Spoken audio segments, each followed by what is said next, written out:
Using smart technologies allows you to analyze and predict common summertime chiller issues. You also learn how to evaluate alternative actions and scenarios with an array of connected services, capabilities, and solutions techniques. Before we begin, please note you'll be able to ask questions to our connected service experts. At any time during this presentation, you can submit your questions via the chat, or you can use the Q&A feature on your console. Finally, a recording of today's presentation will be made available to you after the event. Now let me introduce today's presenters.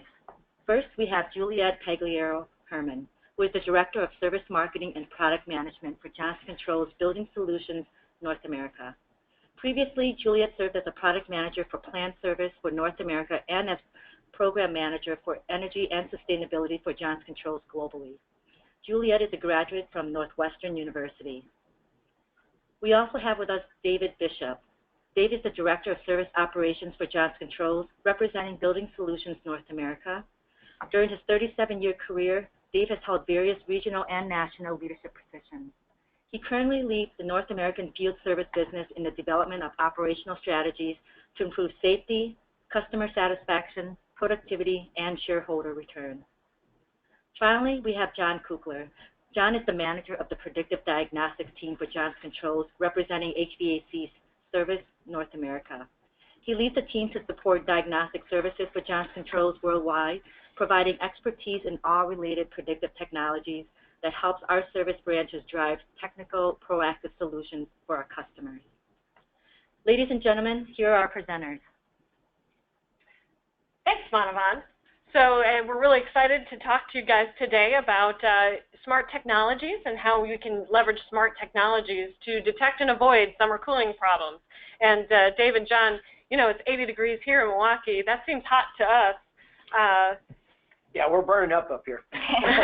For some of you out there, that may be a cool day. But in any case, you know, when it gets to be warm, the last thing you want to encounter is a chiller problem. So we're here to give you some ideas about how you might go about diagnosing and using smart technologies to do that. And before we get into the meat of the solution, we want to give you a quick overview of what we really mean by smart technologies. And so when we think about smart technologies, we're including a suite of predictive and Internet of Things technologies that help you provide a complete picture of chiller health. And you can see on the picture here, there's a range of things, from vibration analysis, refrigerant analysis, you know, through infrared imaging, easy for me to say, all the way to Internet of Things technologies. And so we'd like to hear from you. Which of these technologies have you used in the past to predict and avoid summer chiller issues? So we'll be opening up a poll on your screen. Select the most common technology that you've used, and then we'll share the results in just a minute.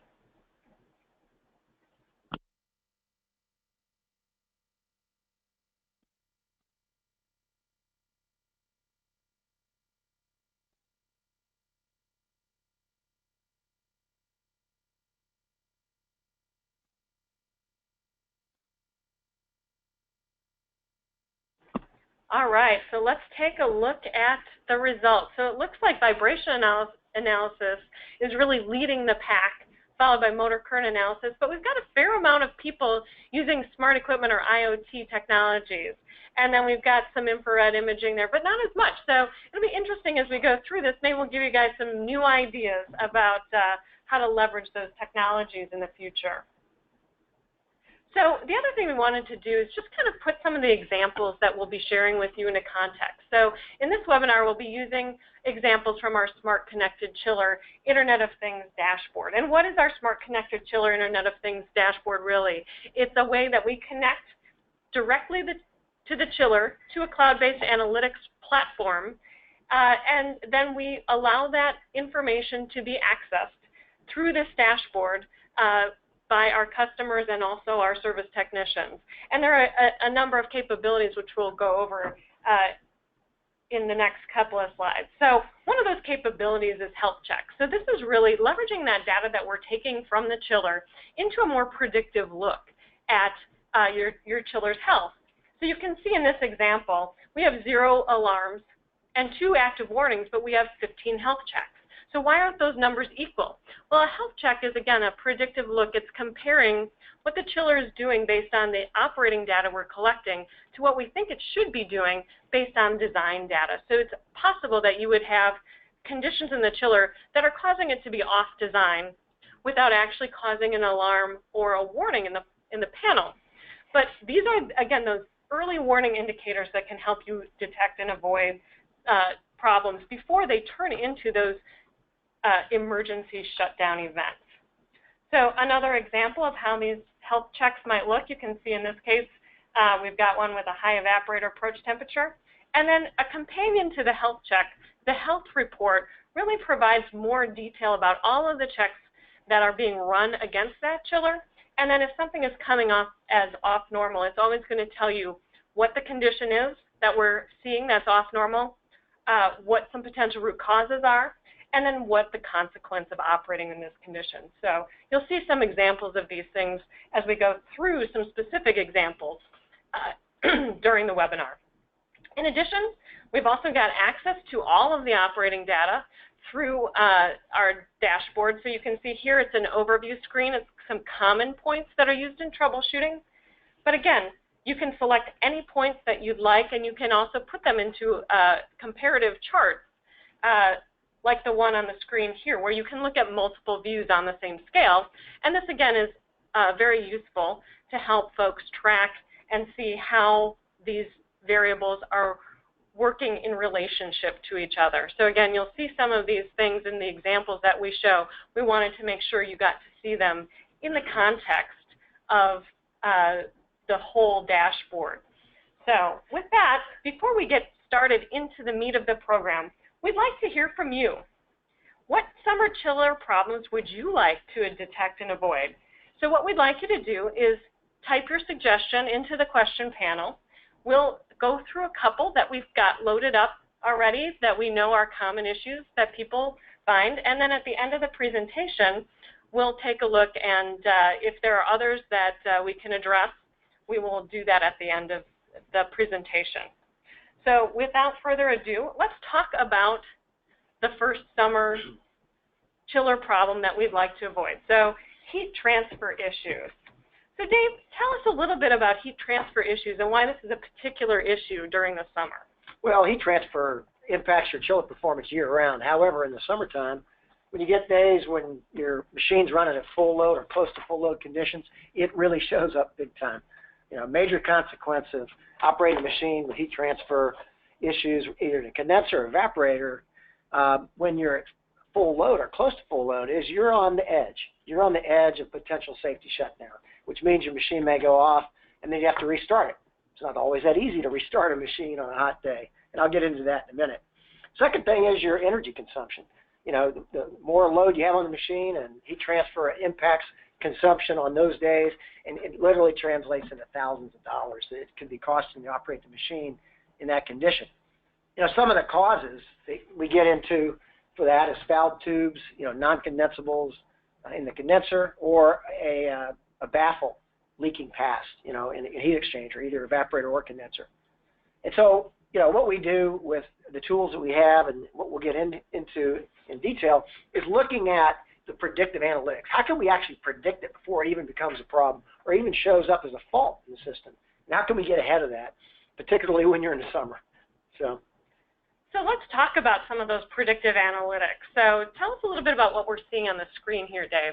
Well, at the top of the screen, you're seeing a health check, and that health check has been triggered because this particular chiller has high condenser approach temperature. Now, approach temperature is often also considered small temperature difference, right? The difference between your liquid refrigerant and your condenser water leaving temperature, you know. And most heat exchangers today are designed to have a very narrow band between those two temperatures. You know, you want to see it, you know, anywhere between, you know, 2 degrees, in some cases even much lower than that. Very, very tight design, 1.5 to 1. And so what you're seeing is this one actually went into alarm. Well, why did it go into alarm?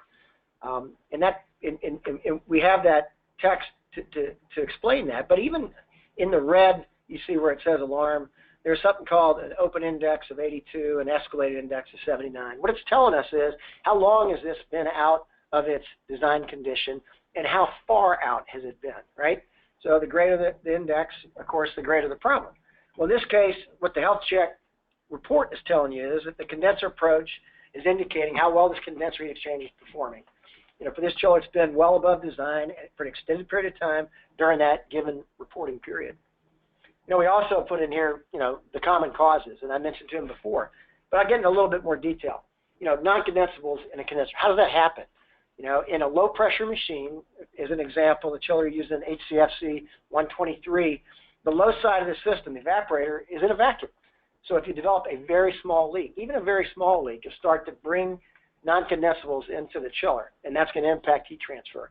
Number two, tube fouling, probably the most common.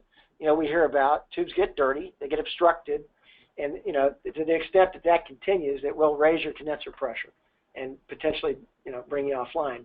And like I said, the pass gasket, the baffle. And the way the baffle works, if you've got a two-pass evaporator, you want that water to go down one end and come back the other. Same thing with a condenser. If it's a three-pass, it's got to make three passes through that exchanger. The baffle gasket inside that water box, if it gets dislodged, it's going to short cycle. And so what's going to happen? You're not rejecting heat or you're not absorbing heat, and that'll have an impact on your machine as well.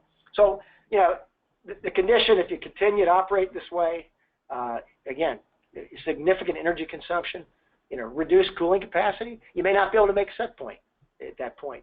And then the worst thing, of course, is downtime, right? You don't want to have to shut the machine down. And Dave, I just would add to that, it's really important. This is a health check, so this is a pre-warning to any warning or safety shutdown in the chiller. So the data and information that you can see, the closer you can look at it, the better you can be detecting this before it becomes a major issue, right?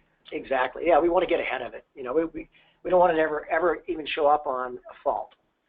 Well, that's a great point, John, and let's take a look more deeply into some of that data that you can use to really diagnose this issue. Yeah, what you're looking at now is a graph, and that graph, as Juliet showed you earlier, that you could drill down and take a look at what's going on. In this case, if I had a health check that was triggered, I'd go here. And what I want to look at is that small temperature difference or condenser or evaporator approach. Again, same thing. And you're looking at the difference between where's the design of that chiller and where's it operating.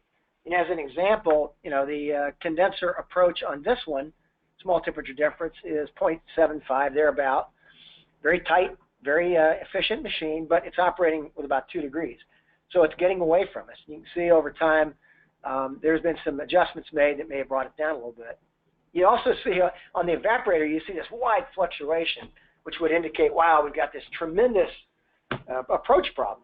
Well, in reality, the trained technician that knows how to look at these graphs, they can look into this and see that, hey, potentially that's non-condensable gases, or that's perhaps something else that's causing that, and not approach, right, John? And at the end of the day, this is just all about money too. Right. This kind of condition is throwing money right out the window. It could be thousands of dollars per month. Yeah, and going completely undetected because you're making set point. You got 45-degree water leaving. Everything looks to be just great in the building, but you're actually spending a lot more money than you should in this case. Excellent. That's a great conversation. Let's talk now about a second area of potential problems in the summer, problems with bearings. So John, tell us a little bit about bearing issues and why they can be problematic, especially in the summer. Yeah, we're going to cover a couple different topics related to things that impact, things that you can detect both mechanically and operationally on a machine. Of course, the bearings are, from a mechanical standpoint, are the key component to making your machine run. Without the bearings, you can't turn your shaft, you can't generate any power out of the machine. So it's really critical to avoid major failures and downtime through maintaining the systems that maintain lubrication of these things. So, things that we want to avoid, obviously, are complete and outright failures, motor failure, that result in some sort of major repair and secondary damage to other components within the machine as well. And how do we detect that? Well, oil temperature is one of those things, one of those operational parameters that's really key to maintaining the lubricating properties of the oil.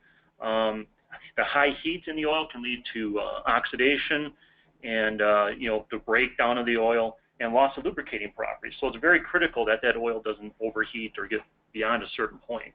And then obviously vibration diagnostics, we had a fair number of people that have used it up to this point, so is really good at detecting early stages of bearing problems, especially rolling element bearings, but also on the sleeve bearing side.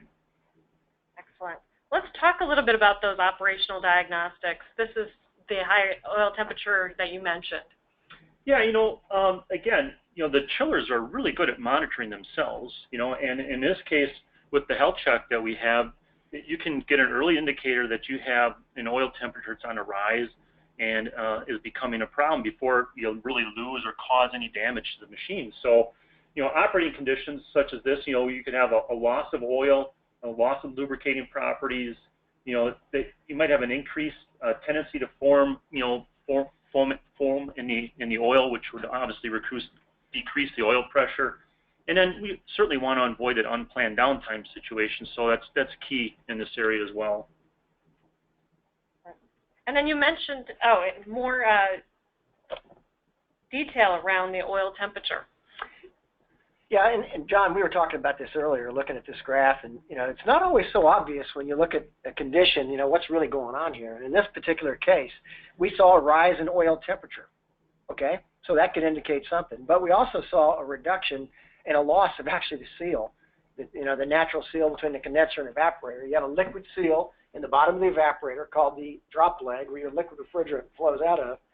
And in this case, if you lose that seal, that means you have gas in that drop leg. And all of a sudden, that liquid refrigerant that you're using to cool the oil is now a gas, and it's not going to provide the cooling required to keep the temperature where it needs to be. So sometimes it's not one thing, but it's another. It causes it, right, John? Yeah, and it's really easy to see in this graph. Without this type of without this kind of display, it's a challenge. You got to put the numbers in your head, put them together, time them out just right. But in a graph, it's just graphically pretty apparent what's going on here. Yeah, to make a point, all of this can be done remote, right? You're looking at your iPad, you're looking at your smartphone, you're looking at a PC. All this can be done remotely. So, by looking at this, it gives you some really early clues on what's going on. So when you actually do head to the job site, you know what to be looking for, right? Yep. And then you also mentioned vibration analysis. Tell us what we're looking at here. Yeah, this is a perfect example of a ball bearing problem in a chiller. Anybody who's analyzed vibration data, there's key indicators. There's certain patterns we look for that are obvious indicators, and those patterns just aren't there when the bearing's normal and has no damage to it whatsoever. So in this case, this is an example of what a bad bearing would look like in a vibration spectrum. Of course, the key here is we obviously in this case when this shows up like this, we need to make attention to it and do some planned outage in the very near future, rather than reacting to it to a major failure. And if you were going to recommend the interval at which you should do this kind of analysis, what would you recommend, John? It's typical about a year, but it really kind of depends a little bit where you're located and how critical your application is. So it's not unheard of to do things like this quarterly or even monthly in really critical applications. Excellent. And the whole idea is find these signatures before they turn into downtime and major repairs. Excellent. Let's move on now to electrical problems. John, talk to us a little bit about the electrical part of the chiller and how that might have an impact in the summer. Yeah, these problems really remain hidden. This is one of those hard ones to come across because you can't see electricity, you can't even hear it not with the human ear anyways. But it causes a significant amount of risk here, in problems and bad things happening to you. And leads to bad failures and even could lead to a fire or some situation where you got to evacuate a building. So it's really important to be proactive here. And some of those problems, again, that we're looking at are, electrical connections, the bad fuses, corroded conductors, loose connections, loose anything. All these things lead to heat-related problems. So what can we use to detect these kinds of problems? And we have a few things at the bottom there where we have infrared imaging we talked about.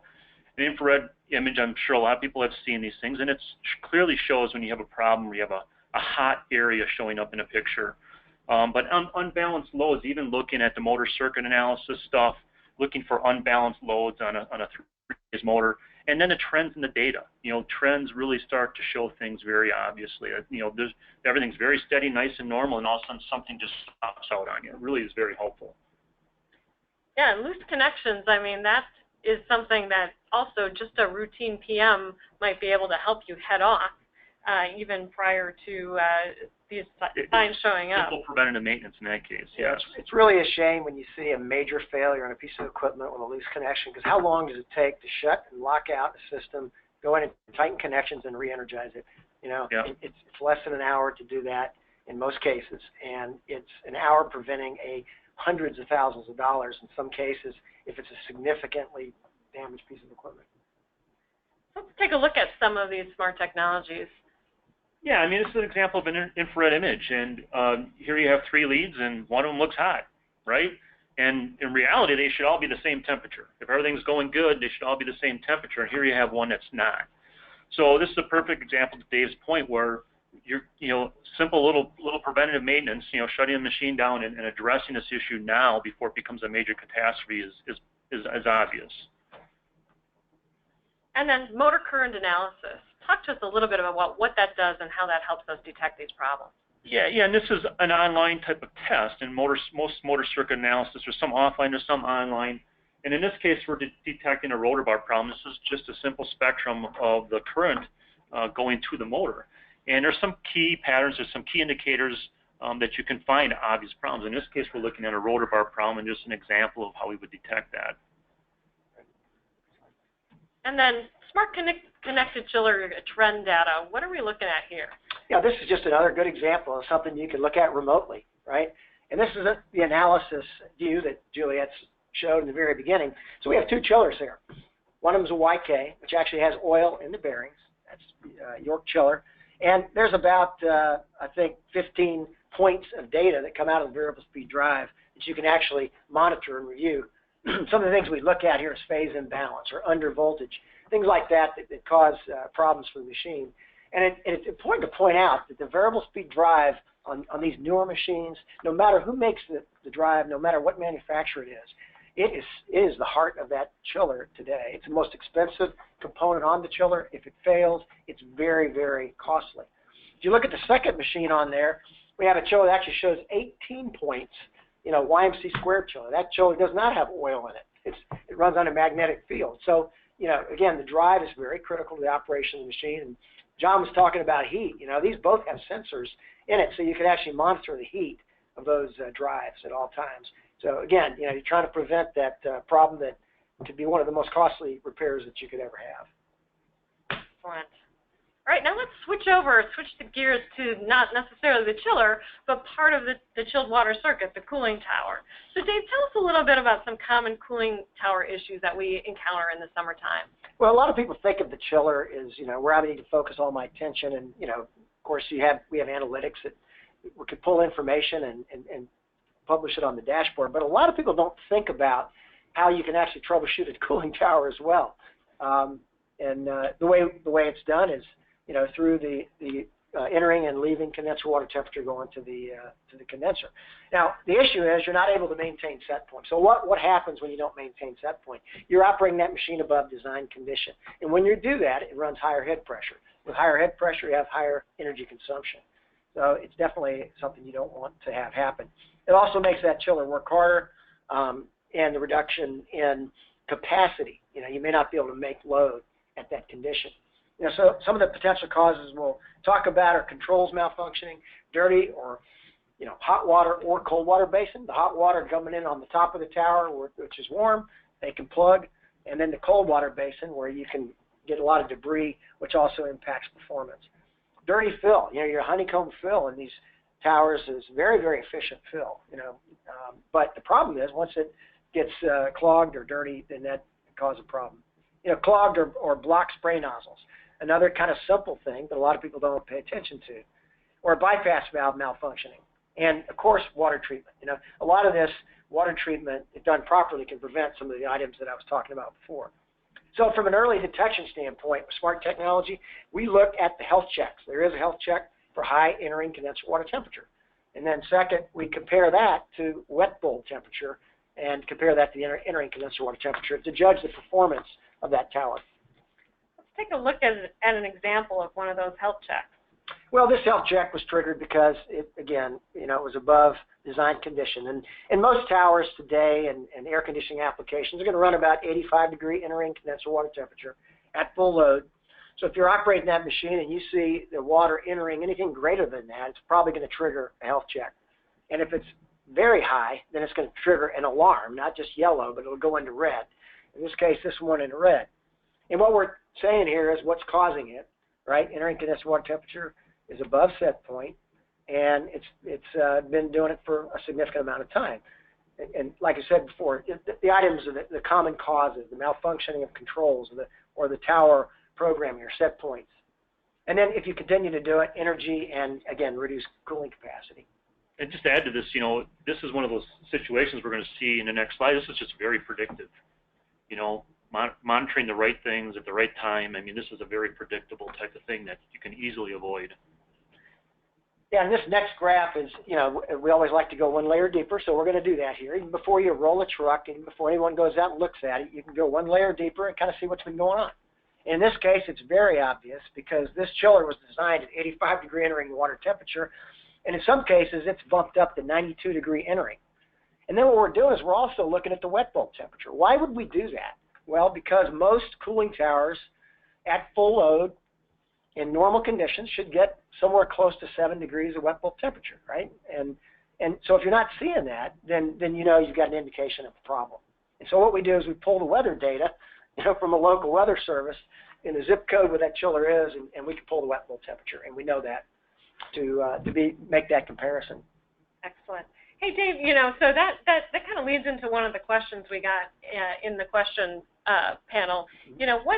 How is this different than a building automation system? What is this going to pick up that my building automation system is not going to pick up? Well, there's several reasons it's different than a building automation system. For one thing, building automation, you actually set your trends and your points. You build your points, and depending on how many points are available in the machine, you bring those in.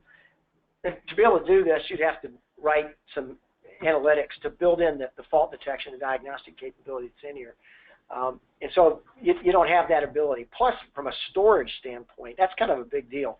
This information is stored in the cloud. Until cloud storage came along, you'd have to continually upgrade your server because you're trending so much data. You're pulling all this data in. And what we do in cloud storage is the storage is cheap, the information is valuable, and we don't throw away any data either. So that's one of the bigger differences.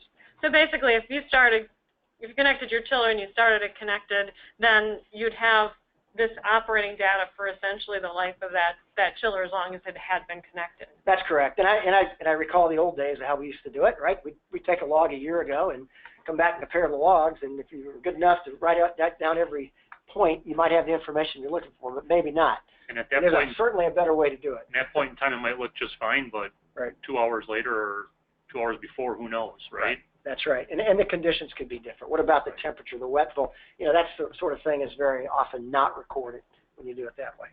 So it sounds like the key differences are the cloud computing power, being able to do these predictive analytics, the number of points that are being stored, and the amount of time that we're being storing. And being able to do the fault detection, be able to write specific rules around fault detection.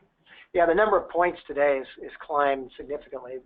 Years ago we were looking at 14 to 15 points on a chiller. Today we're looking upwards to 200 points that are available. So you think about the trending that you would have to do in a BAS system to be able to capture that. Excellent. All right, let's move on to the next topic, which is refrigerant issues. So, Dave, tell us a little bit about refrigerant issues and the impact that they might have during the summertime. Well, refrigerant, much like the heat transfer we were talking about earlier, that if you're slightly low on refrigerant and you get into a full load condition on a very hot day, you're on the edge. You're literally on the edge, and you could run your machine to the point where it can't handle the capacity of that machine, and it actually could go off on low refrigerant temperature because you're starving the evaporator. So it's also environmentally unsafe. If you've got a small leak and you're continuing to leak refrigerant, and it's not big enough that it's setting off your refrigerant detector, over time, right, given enough time, you're going to release a fair amount of refrigerant. It's going to cost you a lot of money to do that. So we want to avoid the downtime and the shutdown, so we want to know about it early. We talked about how long it takes to restart a machine on a hot day. If a machine is fully loaded and you've got a very high temperature day, even above design condition day, and you lose a machine, there's a couple of consequences. One, you may have to ramp the machine up to get it started again, meaning you have to run it up slowly, and you have to pull down the temperature slowly too, which means people are probably going to get uncomfortable. The second part about it is, depending on how your utility structure is, you could set your demand for the month if you try to load it up all the way. I'd start up on a hot day. These machines are designed to get the load early and then hold the load and not have any spikes of any kind. So this early detection is critical. So we do it through the health check, just like before. We look for a low refrigerant level or a loss of refrigerant seal, and then, of course, troubleshoot with those trend graphs. So talk to us a little bit about the health check for this.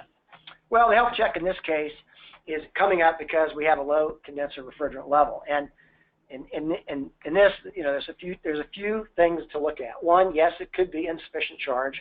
Notice we say insufficient. We see situations where it's not only undercharged, sometimes it's overcharged. You have to remember that a lot of people think that I can make my machine run better because I'm going to add more refrigerant to it, and sometimes we overdo it. Low load operation. There may not be anything wrong with it, but it's just running a low load. Again, something to look at. The refrigerant level control in manual override. If there's an automatic control in most machines to control the refrigerant level in the condenser, and you could actually put it in manual override and forget about it, and then your design condition changes, and then it could impact performance. You could also have just a mechanical malfunction in the valve. It's just not working the way it's supposed to. So those are some of the common causes. And again, we talk about in every one of these examples, energy consumption and reduced capacity and the inability to meet that set point, and nuisance shutdowns, and potentially even tube leaks. If you lose too much refrigerant in some parts of the evaporator, you put yourself on the edge of potential freeze. So digging a little deeper, tell us a little bit about what we're looking at here. In this graph, what we're looking at is the small temperature difference in the condenser and the small temperature difference in the evaporator, the approach, and discharge superheat and delta P. So to indicate that potentially could be a problem. John, you were looking at this one earlier, and we were talking about where it should be from a design and where it is in this graph. Yeah, I mean it's currently running at about 15 degrees on a discharge temp and should be probably closer to 10 degrees. And evaporator approach is around 4 and probably should be closer to 1 or 2 depending on actual design conditions for this machine. But the key then is you and I aren't the expert, the technician, the chiller technician, really the expert, and he's the guy who has to make the last call and make the final determination of what's going on here. And him having this data available at his fingertips is really the key to having a successful diagnostic done here and having a successful repair and optimal performance on the chiller. I'd add too that summertime. We're talking about summertime. Your highest condition days, your warmest days when you run the machine at full load is the best time to trim the charge on a chiller, right? Yep. You want to dial it in from the superheat and subcooling standpoint.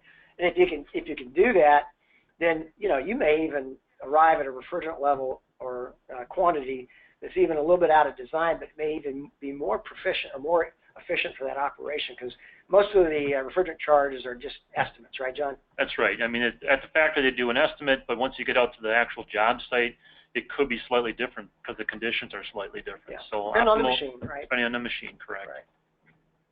Excellent. So that kind of leads us to the end of our prepared conversation about these problems. I know we've gotten some questions, so we'll take a look at them in just a minute. But just in conclusion, thinking about how you might benefit from smart technologies, there's really two main things. One is, when we look at smart connected chillers and the results we see, the two things that jump out for us are a 66% reduction in unplanned or emergency repairs. So that means, just an overall reduction in the unplanned shutdowns that you face.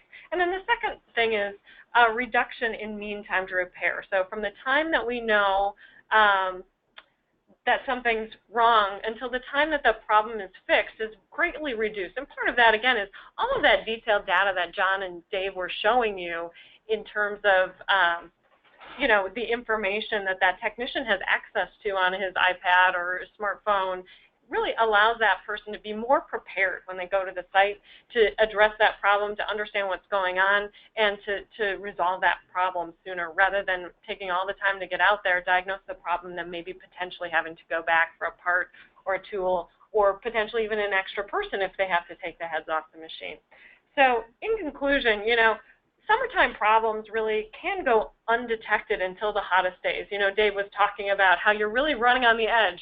And once you go over the edge, then it takes a while to come back because you've tripped that machine off, and now we've got to restart it and get it loaded back up.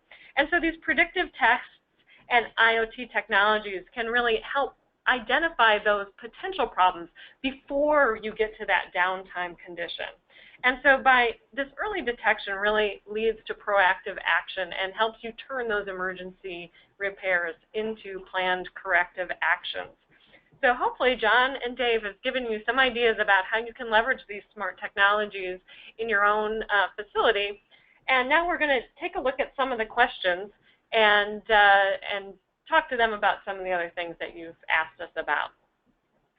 So, great. Thanks, Juliet, and Dave and John as well. Great discussions and really good information. Let's start off. We do have a few questions, and I'll remind those that are in the audience right now to continue using the questions panel to ask those specific questions of our presenters.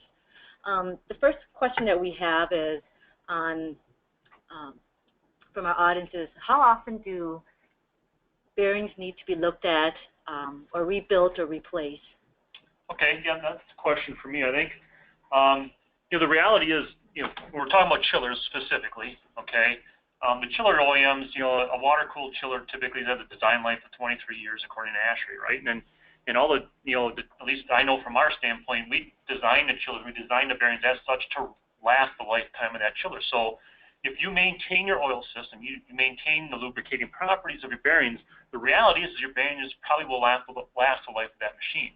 Okay, so you really don't need to replace bearings. There's not a schedule to replacing bearings like there used to be. Like that was kind of the old school method, but now we don't change oil in our machines hardly ever.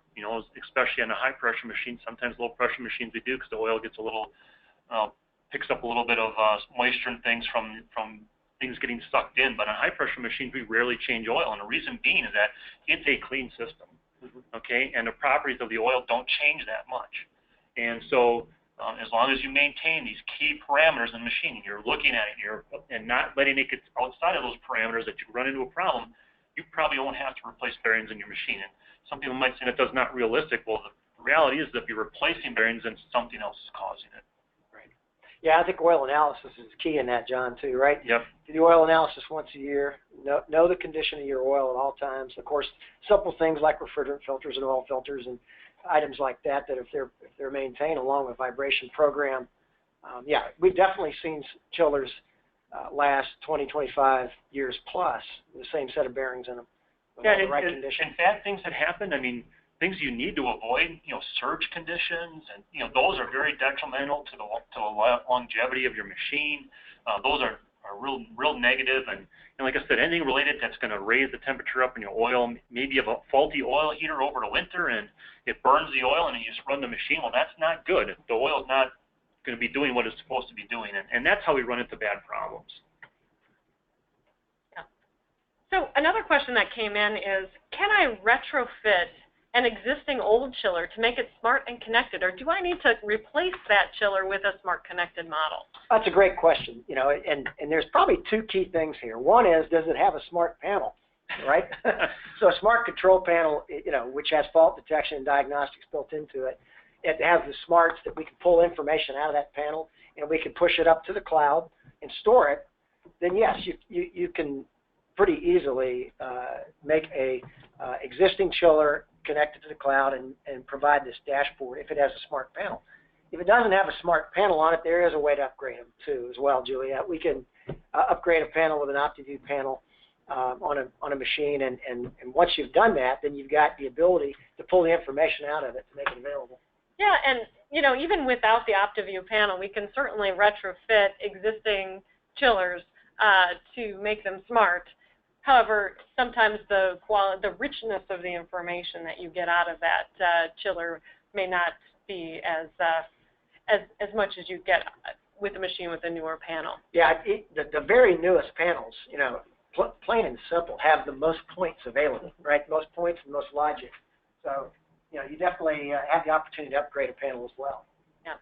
So we've gotten a couple more questions in about oil quality and oil fouling. So is it possible to predict the oil quality with systems, or just have an idea of the oil quality, John? Yeah, there's obviously you can take a sample of the oil and send it into a lab and have it tested, okay? And that will give you a lot of insight about what you have currently inside the machine as compared to what would be virgin oil that you might put in the machine. So there's certain parameters you can look at, and obviously it has additives in it and things like that, and if the additives become depleted in the oil or something like that, that's a bad thing. So that means something's going on there that you have to be aware of. But also the contaminants. Moisture is a huge problem in a chiller, obviously, right? So moisture leads to acid formation. Acid formation leads to early bearing problems, that kind of thing. You want to keep acid out of the machine. And of course, other contaminants such as metals, key wear metals, and things like that, they're indicators that something's happening as well. That might not be an indicator that there's something wrong with the oil, but that's an indicator something bad might be happening inside the machine. So yes, the answer to that question is yes, you can monitor the oil, and there are things you can monitor in the oil. There's some technologies out there that are on the cutting edge right now. We're looking at continuous. They're not really, really good. They're kind of expensive right now, but certainly sending it into labs is an economical way of doing things. So another question about retrofitting older chillers with connected chiller technology around, either adding a new panel or connecting an existing chiller. Does the chiller or the panel come with a modem to connect it to the cloud? There's really a couple of answers to that. We can, in certain cases, if you order a new water-cooled chiller from York, it can come what we call connected ready, right? So with what we call a smart equipment support package, which is everything you need, including a cellular modem, to connect that chiller to the cloud. However, we don't always require a modem. A lot of times, given the level of security that a facility has and their policies around making connections, that chiller can ride that existing customer network in the building, and you don't need that additional connection. So there's a number of different scenarios depending on what kind of chiller you have, what kind of policies your IT department has, and we can be pretty flexible to meet different needs. So we've got a bunch of other questions here.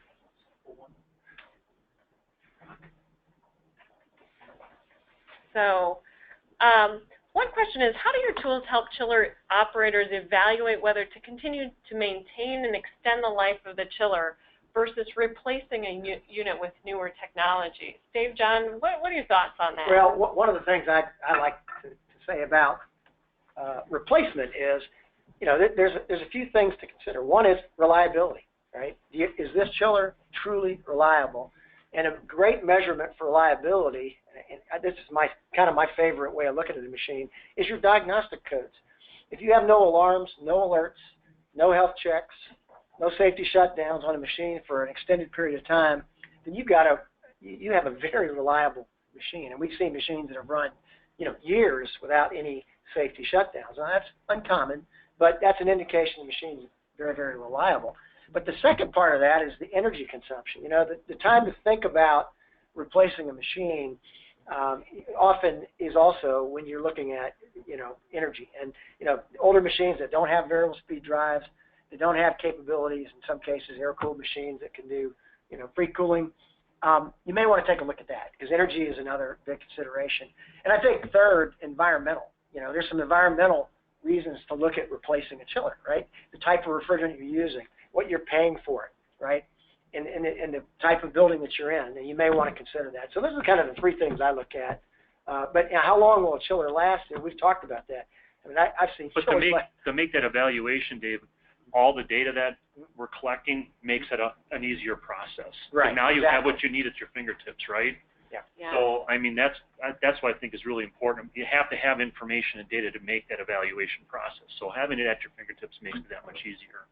Yeah, and I always think, one of these things, too, is that it is way better from a procurement standpoint if you can run to near fail and then enter into a rational procurement process where you're able to select the right chiller for your needs, rather than running to fail, having a machine that needs to be replaced, and then you have to take whatever chiller is available. No knee-jerk reactions, right? Just make it as easy as possible, right, and as logical as possible. And this way, too, you also have the data to show other folks the history and the reliability and the challenges maybe that you're having keeping that machine online and having it meet the facility's needs. It's also a great way to understand the true load profile of that machine, because you have all that data to say, do I need a smaller chiller combined with a larger chiller? Do I want drives? Do I want, again, free cooling, some kind of water side economizer? things like that.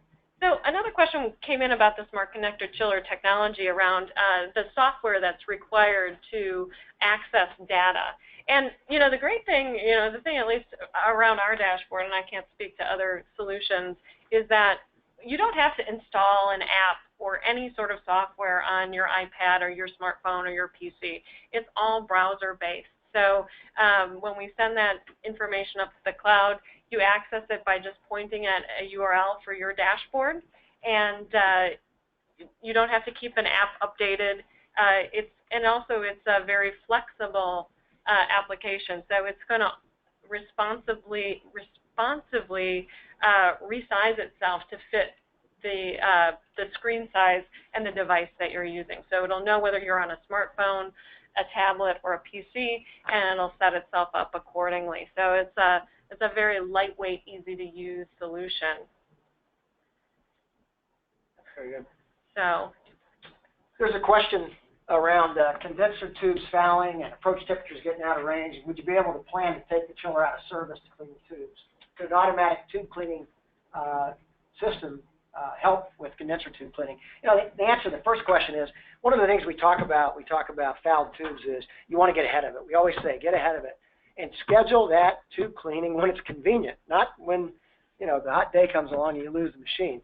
So yes, we definitely recommend cleaning when you see there's a problem, but I would, just from a cost standpoint, pick a time when it's convenient, when maybe the building's not full, or could be even on a weekend where you can really schedule it and plan it and do it, at the right time.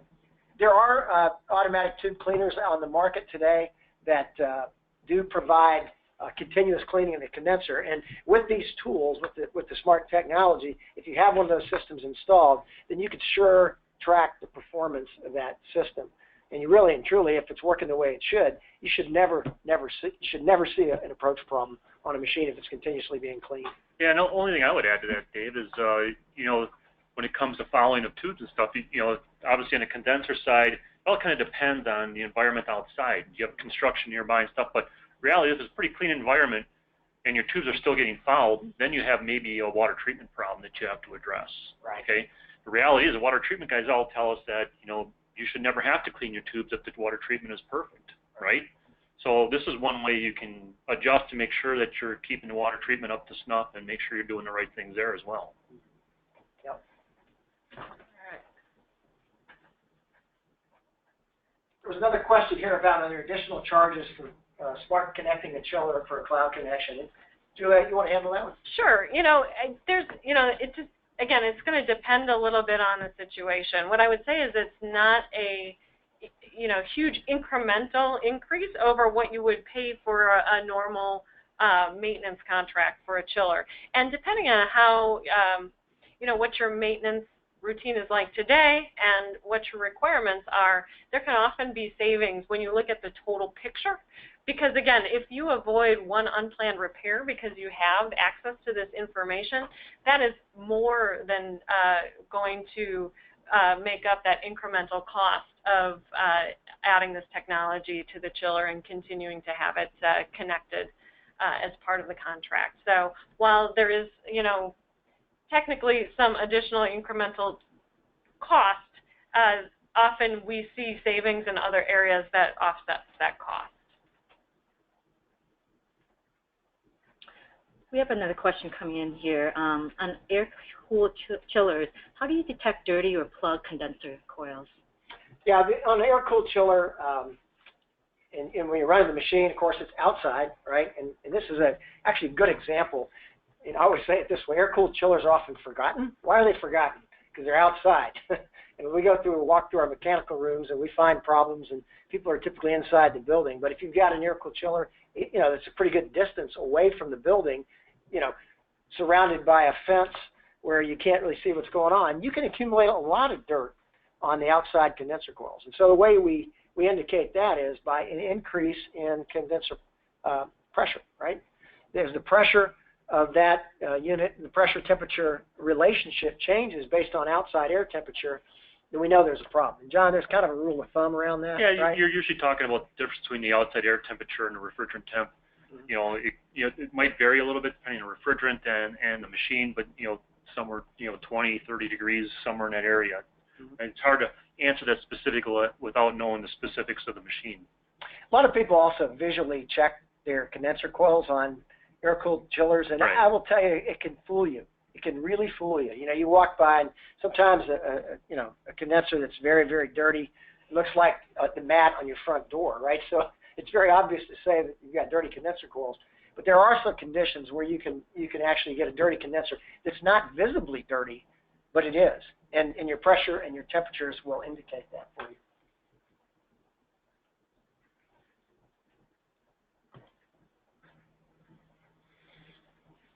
Okay, let's check to see if we have any more questions coming through here. We do have a couple more minutes.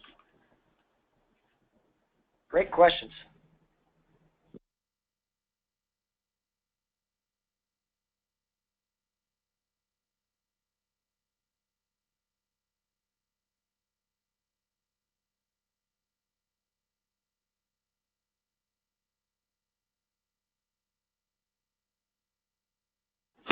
Yeah, so there was a question that came through about monitoring. How does the monitoring work?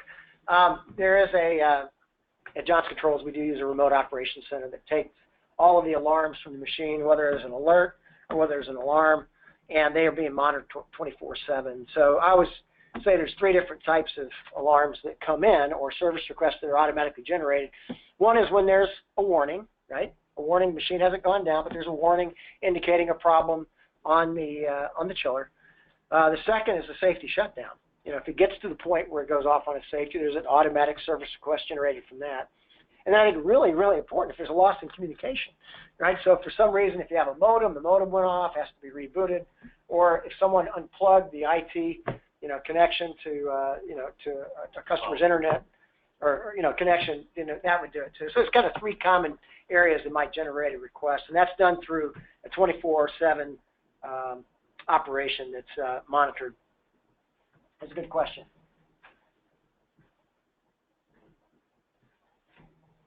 We're just looking through to see what other questions we have.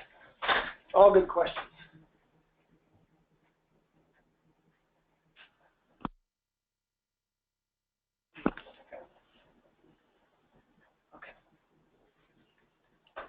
All right, everyone, I want to thank you for attending our webinar. That concludes our presentation. Thank you to Julia, Dave, and John for presenting and sharing their expertise.